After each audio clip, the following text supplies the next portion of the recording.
see how it went.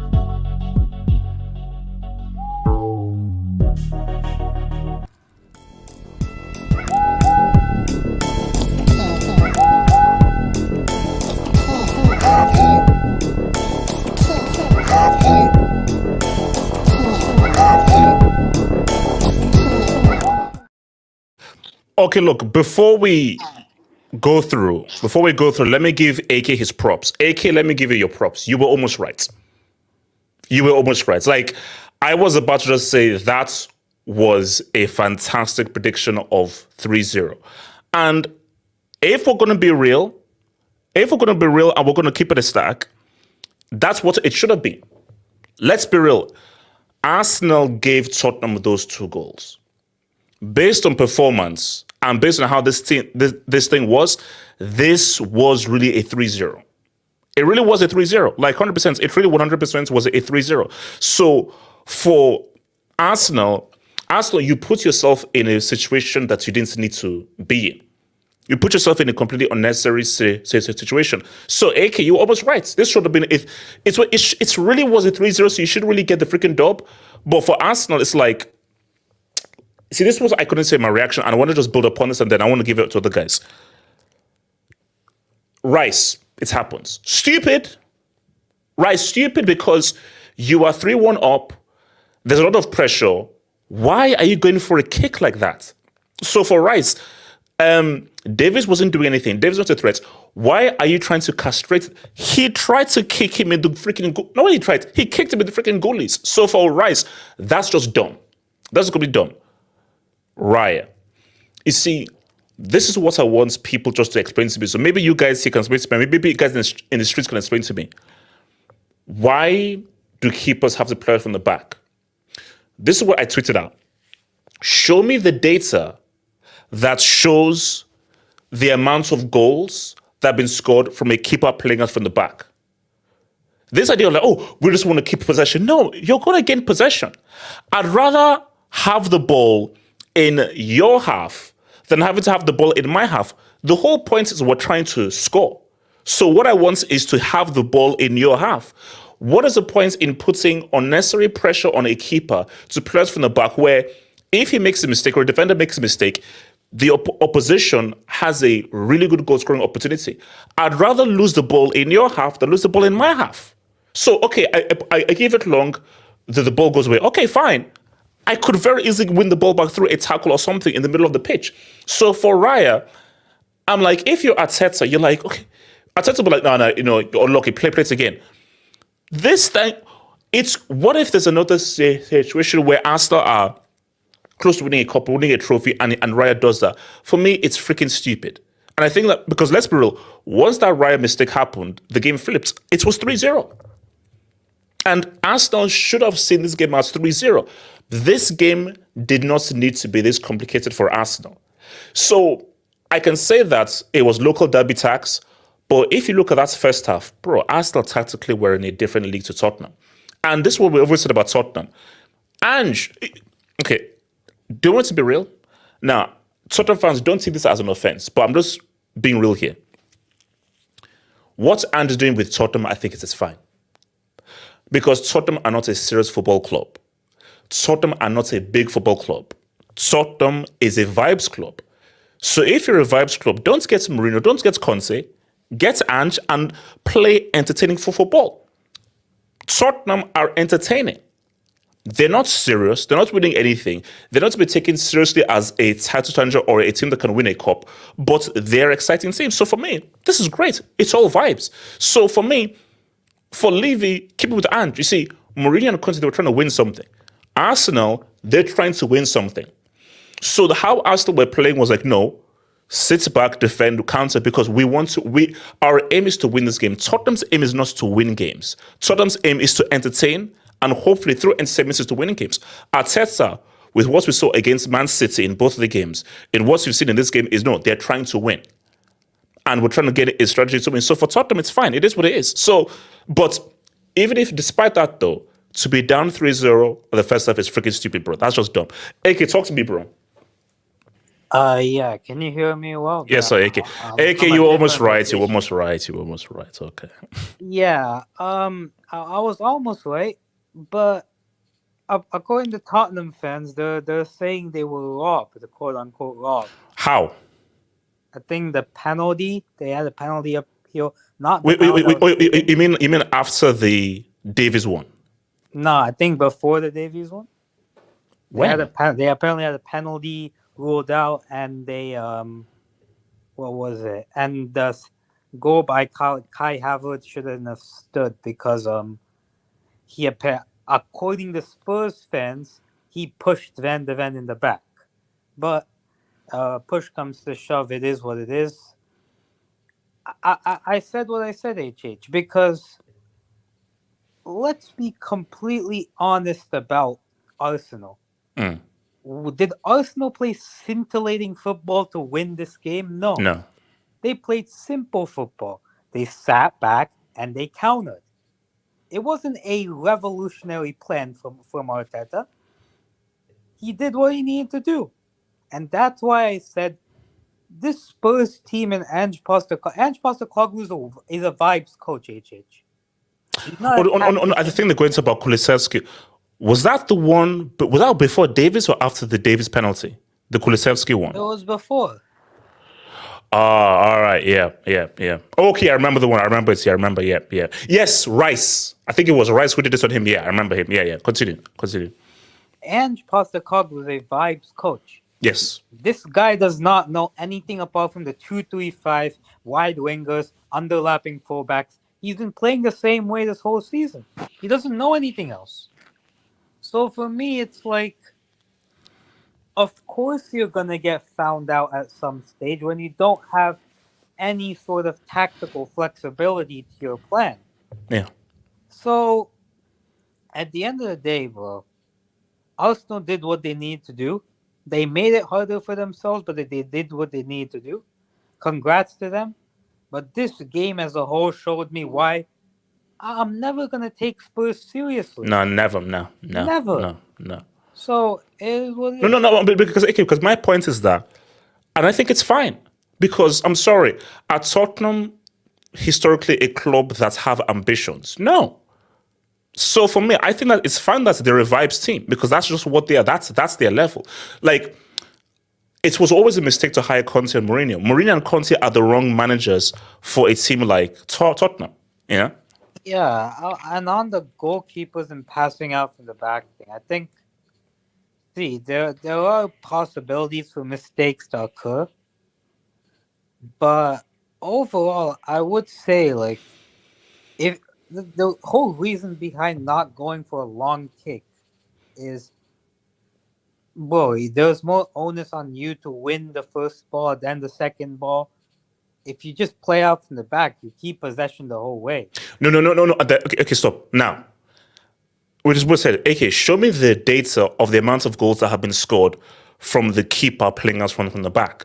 Because my thing is that, okay, let's say I go long and I lose the ball. I lose the ball up there. So I'd rather lose the ball up there than lose the ball a few yards away from my goal. So if let's say there's data that shows us, oh, a high number of goals have been scored from the keeper playing out from the back all the way to a goal, then okay, I'm wrong. I stand corrected. But I'm pretty sure that not many goals have been scored from the keeper playing out from the back. So it is an unnecessary risk. No, I don't have the data to like say like how many goals have been conceded, but just think about it like logically.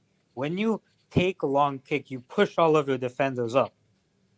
And if you lose that ball, there's a far greater chance for a transition attack to occur when your team loses the ball because your Huh? defenders are already high up. When you're passing out from the back, your defenders are far back to pass out from the back. Wait, hold on. Who says that you have to push your defender so far up that it leaves you susceptible to one long ball? Okay. Then No. Okay, back in the 90s, way before you were born, this is what guys used to be freaking doing. Now, guys would hit the ball up, defenders will now push up. And once you now receive the ball, the defenders will now know that, okay, let's now maintain our line. It is very unlikely that you're going to hit that long ball up and then you're not going to be susceptible to like a ball over the top. That it's unlikely. It doesn't happen often. But Maybe so, but I just think like, see, I think the riot thing, it's just it's blown out of proportion to a certain level because we've seen Riot do these type of mistakes. So I think if you have a guy that is good at passing out from the back like an Ederson, Mm. it's a very viable strategy to have because you keep possession of the ball the whole way. Okay. So Belgian Heskey, what you said? Thoughts on your team? Um, for me, I just feel, listen, going to this game, I know it's a North London derby. Tottenham are always going to be up for it, so it's always going to be. It's never a boring game. So I would have took just a 1-0. So the most important thing is to get the points. So we should have been comfortable and won 3-0. Obviously that mistake has let them back into the game. But to be fair, like you said, yeah, Arteta, he's tactically outclassed Ange So, there. but I mean, are you annoyed that Arsenal made it into a game when it didn't need to be, or derby tax? Yeah, but that's it, derby tax. I mean, you don't know what's going to happen in these games. To be honest, in terms of like some of the best games that I've seen, there have been derbies. There've been North London derbies. Yeah. So it is what it is. The most But, important okay, thing. but speak on Saka though. That was a quality goal from Saka. I just wish that he'd do it more often because see, I don't know what to make of Saka. I don't know what Saka's ceiling is. I think he's a talented player, but is he if his guy can be one of the best players in the world of his generation, just a bit below Yamal, Vert, and all those other dudes, or like I just don't know what it is because I look at that goal, I'm like, wow, that's amazing. But can he consistently do it in the way that Robin used to do that, in the way that Perez used to do that? I don't know. Well, it comes down to maturity, and is he gonna mature as his? Because it's not about the ability; it just comes down to maturity. So, as time goes on, will he be able to mature? I think at this moment in time, um, it's hard to call. But to be fair, for a few years, he has been carrying Arsenal. This season, he hasn't been up to his best. But to be fair, there's been seasons where like a lot of other players, like times when we had like Iwobi or whoever else. Wait, I don't know what the chat's on about. Yamal is better than Saka. What the heck are your number? Do you not? It's like you guys. Do you even watch anything outside of the freaking Premier League? What are you on about? How are you saying that Saka is better than Yamal? Sorry, continue, but just continue. it's close between them. Like it's Yeah, not. I can't be AK. saying Yamal's better than him. Just like Okay, he is. No, because I'm sorry, like Yamal has done this for Spain. He has done this in the Champions League. He has done this in El Clasico against Real Madrid. So and he's 16 years old. But Yeah, that's the one thing. But you can't say definitively one's better than the other. You can say. AK, I am. No, for me, as of right now, Yamal is better. Like Yamal, I'll say this, I think Yamal's talent level is higher. I think it's high. Talent But level, I yeah, agree. I think Yamal's you know. potential exceeds Bukayo Saka, but like you can't say he's definitively better as a player right now. The thing is, Yamal doesn't have to carry the team on the right hand side. Now he doesn't have as much pressure because he's a 16-year-old. Whereas Saka, there's a lot more pressure in him. And wait, how old is Saka? Is he at 22, 23? But isn't that the issue though? Where, and this is what I said. Like I think he's been played too much, and I think there's too much pressure on him. I mean, he's 22. We got Reece Nelson on the bench. Like, what are we gonna do? In terms of playing out from the back, the way I look at it, listen, we've only got Havertz up front that can win the ball. Saka's not winning the header, mate. Saka's not winning the header. Trossard's not winning the header. If you have put Martinez there, he's not winning the header. Odegaard's not winning the header. The only players that are winning the header are defenders and Havertz, and that's it. And I can see why he's got Havertz there instead of Jesus. Jesus is like 5'5", whatever. So, and when it comes down to it's not a problem playing out from the back. It's a mistake. Arteta can only coach players so much for them to do for them to go out and do what they need to do. Mm. End of the day, Rise made a mistake. I mean, it happens. I mean, if you're going to play out from the back, these things are going to happen. But it just comes out, is there a net positive? End of the day, Arteta's not going to change his whole So strategy. okay. So just for you believe that the positives outweigh the negatives of playing out from the back from the keeper. we're not Alex Ferguson, Manchester United, and we're obviously not Sam Allardyce Bolton. So we're not going to be hoofing it up front for Havertz. Like, it doesn't make sense. So it just is what it is. I mean, end of the day, how many times has it happened for Raya this season? Twice, maybe twice, whatever. But end of the day, I mean, if we're winning most of our games, and that's most of the time we are playing up from the back, and from that we're able to progress into attacks, then that's fine. I don't really see it as an issue.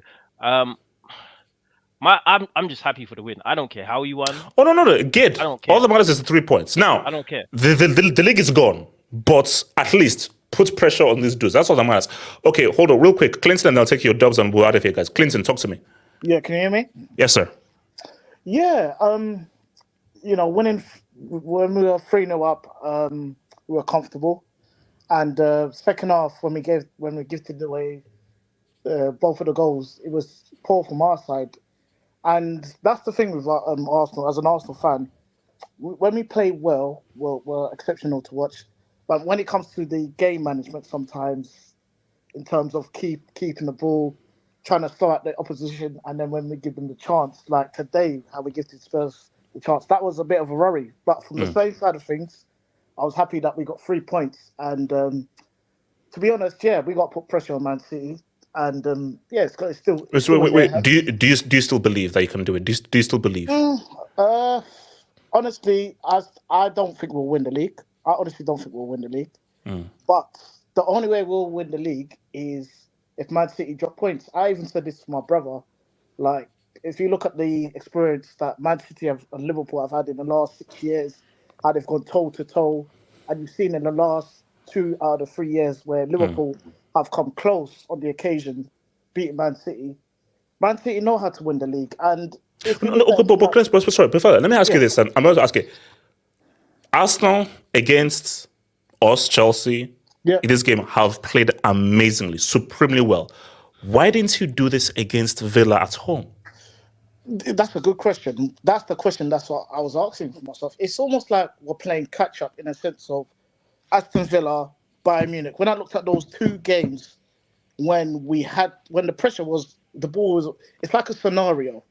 When we get put in a scenario, it's what can you do in those circumstances? And as an Arsenal fan, there's only that little glimmer that I believe a little bit. But when it came to the Aston Villa game, we just didn't show up. We didn't turn up. I don't think we had that desire. Because there are 2 reasons here. Yeah. One is people said it was either side of the Bayern game, so there was tiredness and fatigue. That's one reason. Another reason is pressure. Is there pressure now? I don't think there's pressure on Arsenal now because now the pressure is on Man City. Go on, Belgium. Yeah, I was just saying. For me personally, I reckon Emery tactically outclassed Arteta in that game. 100%.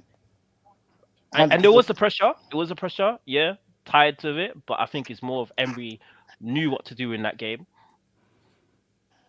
Yeah, I agree with that because when it came down to Emery's tactics, not even just Aston Villa, if you go back to Villarreal days as well, he outclassed Arteta. And that's when it comes to those moments when you need brilliant players to show special moments, and we didn't have that. And but you know what the weird thing though is? So you look at how you packed us up 5-0. Yeah. But then you then look at how we beat Villa first time, drew 2-2, almost won 3-2. So maybe it's a thing of styles make fights, but I just look at just how we fed against Villa twice.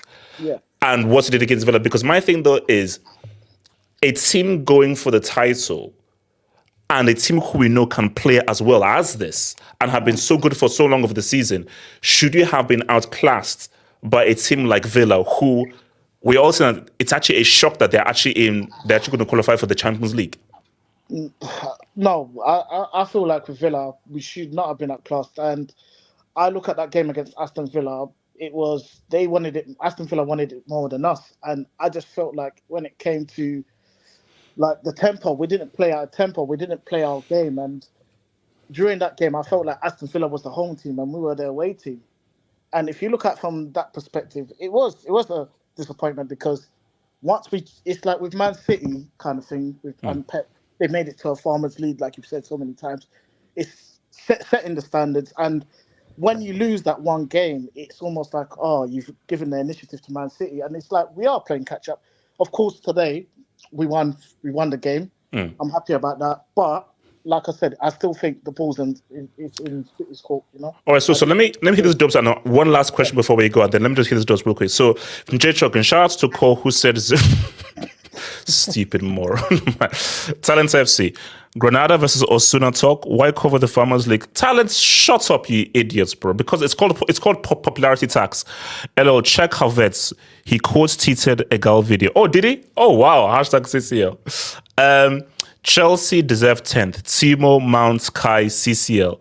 Heroes. Hashtag Camo. Don't worry, Chelsea going to be back. We're going to be back. Granada Osasuna super chat. Like, we also don't discuss Wolves Bournemouth, so your point doesn't stand. No. It's okay. I don't want to, but I've said this before already.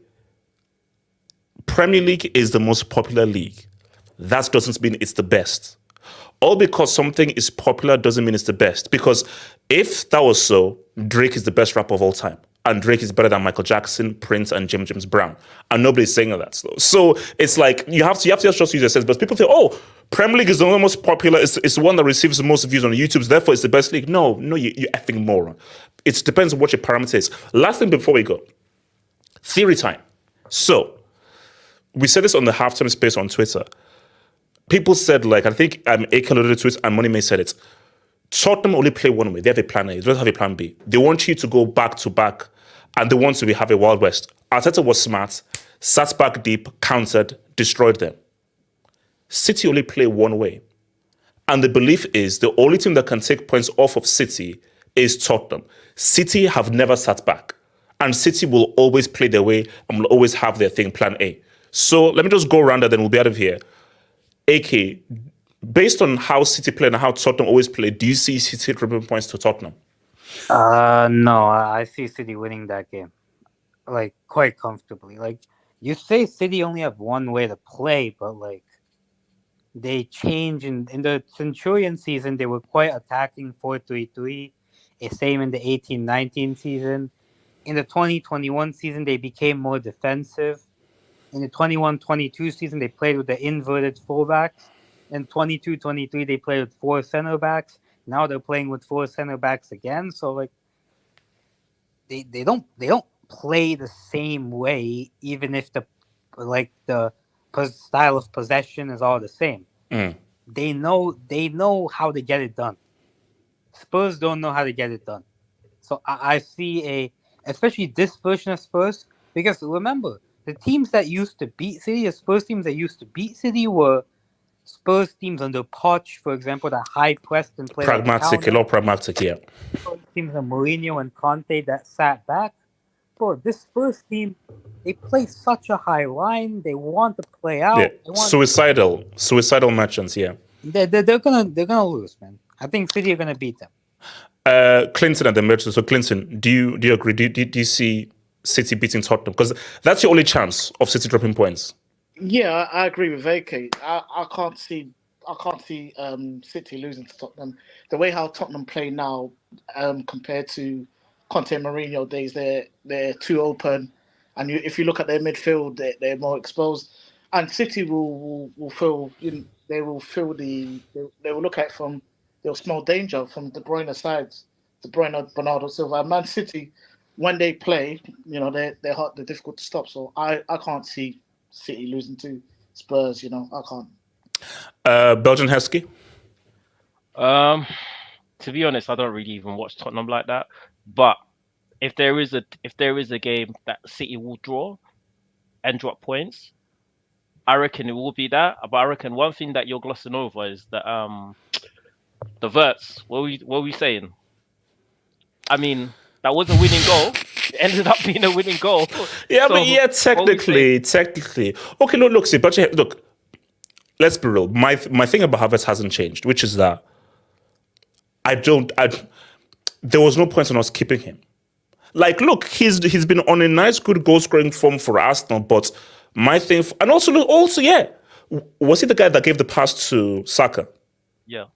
So, No, look, he has done his thing for Arsenal, but what Chelsea needed was a clinical goal scorer. That wasn't what it was before. Was you was popping bottles when you sold him? Are you still popping bottles now? Yes, I am. And this is why I am. The reason why I'm so popping bottles is because he frustrates me too much. Because here's the thing. The way you're using Havertz is much more as a finisher, facilitator.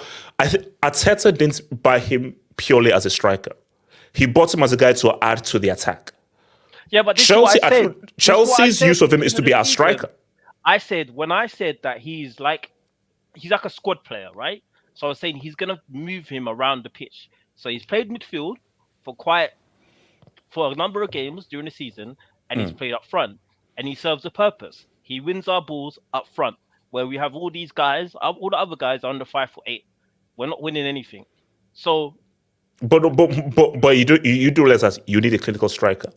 Without a clinical striker, that is one thing that's you're fully missing. Like, everything else you have in your team is perfect. Defense is fine, midfield is fine, the flank guys are fine. The guys, like, what you have are good support strikers. Guys who are good at supporting the striker. You don't have a guy where basically you don't have the Anelka, the Henry, the Ian Rice, where these guys will find you a goal. Yeah, but if these guys on the wing, Saka and Martinelli, whatever, if they're not poor during the season, that's probably maybe, say, 3-4 extra goals this season. And no. Here's the thing. I vouch for Saka. Are you still on the Martinelli train? After that little form he had after the World Cup, has Martinelli hit that form since post-World Cup?